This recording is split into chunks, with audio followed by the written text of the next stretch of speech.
इतिहास साक्षी है कि पुण्य भूमि भारत की गाथा भारत की अस्मिता, गौरव और राष्ट्रीय स्वाभिमान के लिए विदेशी आक्रांताओं से संघर्ष की महान गाथा है। बर्बर आक्रांताओं ने भारत की आत्मा पर चोट करने और भारत का अपमान करने के लिए हमारी संस्कृति और आस्था के केंद्रों को उद्ध्वस्त किया। सोमनाथ, काशी, मथुरा और अयोध्या के मंदिरों का तोड़ा जाना आज भी भारत की स्मृतियों में जीवित है। सन 1528 में अयोध्या में भगवान श्री राम के मंदिर का मुगल आक्रांता बाबर द्वारा तोड़ा जाना ऐसी ही एक अक्षम्य घटना थी जिसने सीधे भारत के सम्मान और आत्मा पर चोट की। कारण साफ था, अयोध्या के श्री राम के मंदिर पर आक्रमण भारत की आत्मा पर आक्रमण था। जहां हर भारतीय के रोम रोम में राम बसते हैं, वह भारत यह अपमान कैसे सहता। राम मंदिर पर आक्रमण भारत को आहत कर गया था। विदेशी हमलावर अपनी बर्बरता दिखाते गए और भारत अपने आत्म गौरव को फिर से पाने के लिए संघर्ष करता रहा। भारत रामलला के जन्म स्थान पर बाबर के नाम पर बने एक ढांचे को देखता और उसे हटाने का संकल्प लेकर शक्ति संजोया करता।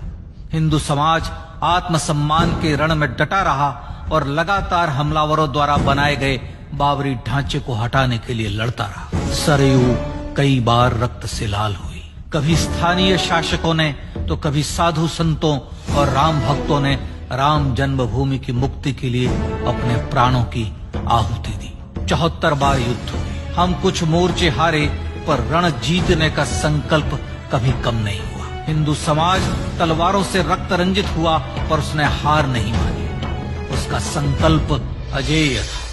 15 अगस्त 1947 को देश की आजादी के साथ सैकड़ों सालों से चले आ रहे इस संघर्ष में नई ऊर्जा और एक नया मोड़ आया। अचानक 23 दिसंबर 1949 को बाबरी ढांचे में श्री राम लला प्रकट हुए। हजारों राम भक्त दर्शन के लिए उमड़ पड़े। तत्कालीन प्रधानमंत्री पंडित जवाहरलाल नेहरू ने उत्तर प्रदेश सरकार को श्री राम लला को विवादित ढांचे से हटाने का आदेश दिया।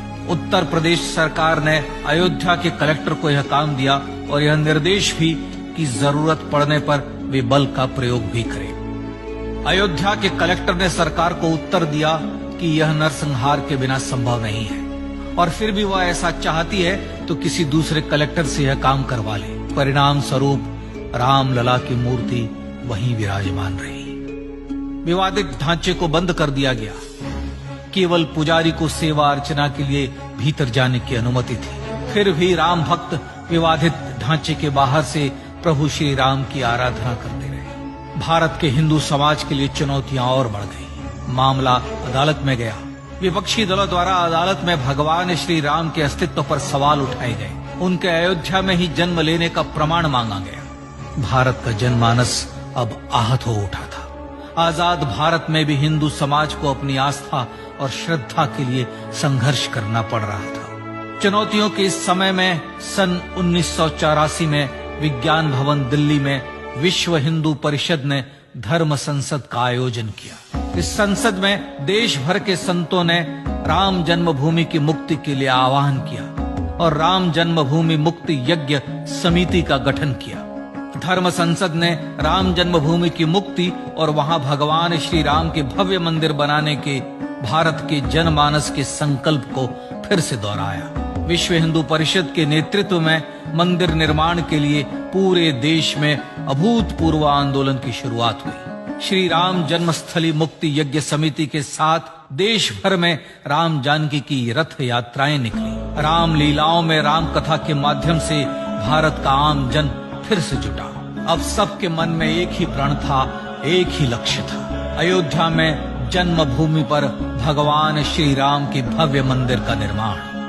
सन 1989 में विश्व हिंदू परिषद द्वारा गांव-गांव से रामशिला पूजन करके अयोध्या भेजी गई।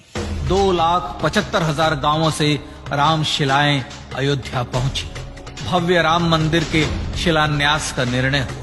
पूज्य संत महात्माओं और हिंदू समाज के अन्य प्रमुख नेताओं के निर्णय के अनुसार अनुसूचित जाति के प्रमुख नेता श्री कामेश्वर चौपाल ने 9 नवंबर 1989 को मंदिर निर्माण का पहला पत्थर रखा। राम जन्मभूमि पर मंदिर निर्माण के लक्ष्य की पूर्ति के लिए सन 1990 में सोमनाथ से अयोध्या के लिए श्री लाल कृष्ण आडवाणी ने रथ यात्रा की शुरुआत की। देश में जन भावनाओं का ज्वार उमड़ने लगा। श्री लाल कृष्ण आडवाणी के रथ यात्रा के साथ साथ मंदिर के लिए जन समर्थन बढ़ने लगा और छद्म सेकुलरवाद बेनकाब होने लगा। इस जन आंदोलन को रोकने की तमाम कोशिशें हुई पर सब व्यर्थ हुई। विश्व हिंदू परिषद ने देशवासियों से अयोध्या में जन्मभूमि पर मंदिर निर्माण के लिए 30 अक्टूबर और 1 नवंबर 1990 को कार सेवा का आह्वान किया। परिणाम स्वरूप लाखों राम भक्त कार सेवा के लिए देश के कोने कोने से अयोध्या आए। इससे देश की एकात्मता का विराट दर्शन हुआ। कार सेवकों को रोकने के लिए उत्तर प्रदेश के तत्कालीन मुख्यमंत्री श्री मुलायम सिंह यादव ने अयोध्या में परिंदे को भी पर न मारने देने की घोषणा की। स्थितियां गंभीर हो गई। अयोध्या से 100-100, 200-200 किलोमीटर दूर रेलगाड़ियां रोक दी गई। अयोध्या युद्ध भूमि बना दी गई। मार्ग बंद, रेल बंद, चप्पे चप्पे पर पुलिस। अयोध्या सैनिक छावनी में बदल गई। राम नाम पर ऐसी पाबंदी कि अर्थी ले जा रहे लोगों तक को रोका गया, क्योंकि वे राम नाम सत्य कह रहे थे। लेकिन सैकड़ों किलोमीटर की यात्रा कर कार सेवक अयोध्या पहुंचने लगे। राम के गीत गाते, होठों पर हंसी और पांव में छाले लिए राम काज के लिए राम भक्त देश विदेश से अयोध्या पहुंच ही गए।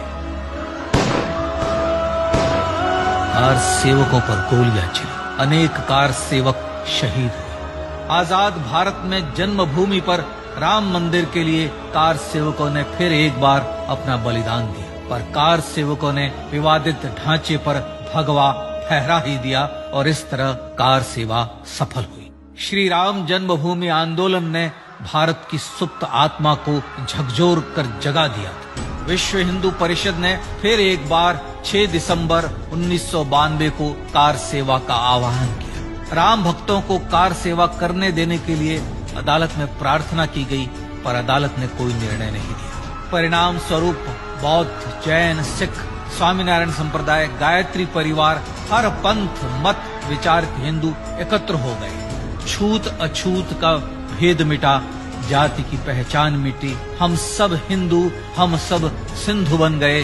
राम सिंधु में ज्वार उठा और देखते ही देखते 6 दिसंबर 1992 को श्री राम जन्मभूमि से बाबरी ढांचा सदा के लिए हट गया।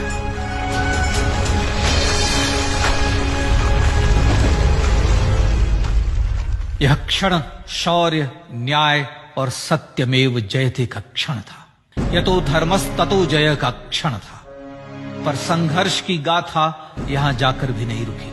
छद्म सेकुलरवादियों द्वारा भारत और भगवान श्री राम के इतिहास को झुठलाने के लिए अदालतों में चुनौतियों का सिलसिला चलता रहा, जो 1950 से चल रहा था। हिंदू सिखों के बीच से गुजरते हुए भगवान श्री राम का दर्शन करने के लिए विवश थे। यह स्थिति थी आजाद भारत में श्री राम और राम भक्तों की।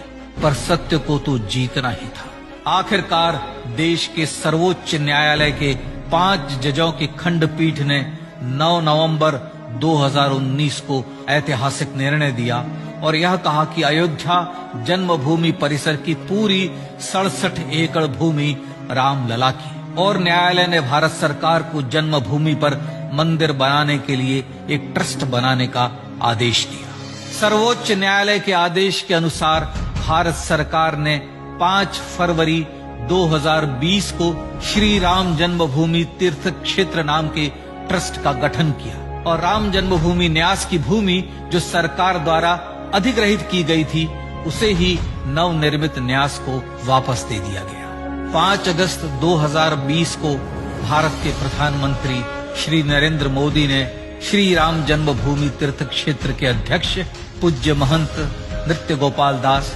राष्ट्रीय स्वयंसेवक संघ के पूज्य सरसंघ चालक डॉक्टर मोहन भागवत एवं उत्तर प्रदेश के मुख्यमंत्री श्री योगी आदित्यनाथ की उपस्थिति में श्री राम जन्मभूमि पर भगवान श्री राम के भव्य मंदिर के लिए भूमि पूजन कर निर्माण कार्य का शुभारंभ किया। इस तरह लगभग 500 वर्षों से राम जन्मभूमि की मुक्ति के संघर्ष का पटाक्षेप हुआ।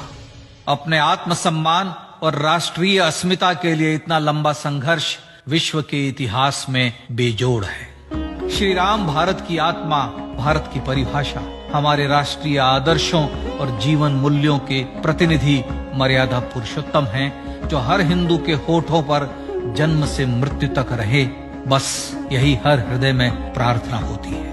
राम भारतीय राष्ट्रीय स्वाभिमान और आसेतु हिमालय से समुद्र पर्यंत तक जन जन को एकात्मता के बंधन में बांधने वाले रक्षा सूत्र है। अयोध्या स्थित श्री राम जन्मभूमि पर बाबर का हमला वास्तव में भारत के स्वाभिमान और राष्ट्रीयता पर हमला था। प्रधानमंत्री श्री नरेंद्र मोदी द्वारा श्री राम जन्मभूमि पर राम मंदिर का पुनः निर्माण न केवल बाबरी मानसिकता का पराभव है, बल्कि संपन्न, सुखी, सुसंस्कृत, सर्वशक्ति संपन्न स्वराष्ट्र का सूर्योदय भी है। यह उस राम राज्य की दिशा में वह कदम है जिसकी अभिलाषा राजराजेंद्र चोल, कृष्णदेव राय, छत्रपति शिवाजी महाराज से लेकर महात्मा गांधी तक ने की थी। अयोध्या में जन्मभूमि पर भगवान श्री राम का मंदिर न सिर्फ राष्ट्रीय गौरव होगा, बल्कि वह श्री राम के आदर्शों का राष्ट्र मंदिर होगा। अब वह महान संकल्प पूरा होने जा रहा है। आइए इस राम यज्ञ, राष्ट्र यज्ञ में जिन ज्ञात और अज्ञात भारतीयों ने अपनी आत्माहुति दी है, उनका पुण्य स्मरण कर उन्हें श्रद्धांजलि दी।